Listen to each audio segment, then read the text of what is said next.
Friends, સાંજના નાસ્તા માટે ફક્ત 5 જ મિનિટમાં રેડી થઈ જાય એવું આપણે આજે સવારની બચેલી રોટલીમાંથી નાસ્તો બનાવીશું. એ આપણે હવે ગેસ ઉપર તવો મૂકીને થોડું તવા ઉપર ઓઇલ મૂકીશું. પછી એમાં આપણે જે રોટલી છે એને ક્રિસ્પી શેકી લેવાની છે. થોડું ઓઇલ લગાવીને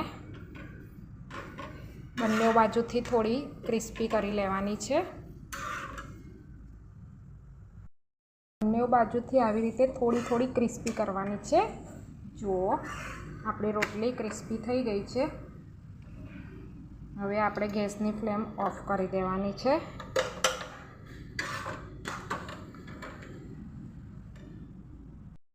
હવે રોટલી ઉપર આપણે થોડું ઘી કે બટર લઈને એમાં થોડું કાશ્મીરી મોળું મરચું એડ કરવાનું છે આપણે, અને થોડું તીખાશ માટે થોડું લાલ મરચું પાવડર એડ કરીને બંનેને સારી રીતે સ્પ્રેડ કરી દેવાનું છે રોટલી પર.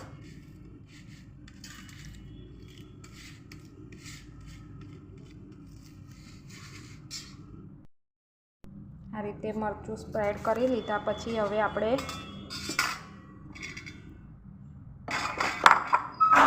જે ડુંગળી ટામેટું કાપીને રાખ્યું હતું એ ઉપર એડ કરી દેવાનું છે. આ રીતે રોટલી પર આપણી પાસે કાકડી, ડુંગળી, ટામેટું આ રીતે સુધારેલું છે પહેલેથી, એ આપણે એડ કરી દઈશું.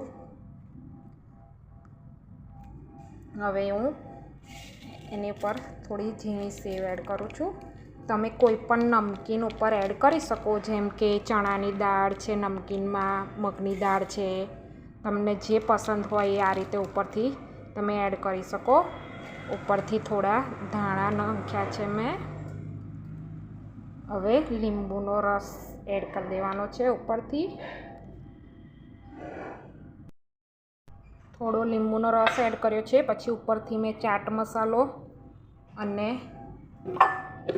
મીઠું એડ કરું છું.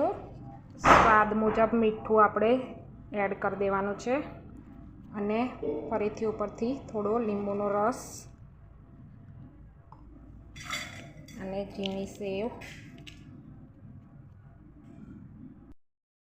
ના પીસ કરી લેવાના છે આપણે. આ રીતે 4 ટુકડામાં આપણે એને કટ કરી લેવાનું છે. તો ફ્રેન્ડ્સ, આપણો નાસ્તો ફટાફટ 5 મિનિટમાં બનીને રેડી થઈ ગયો છે.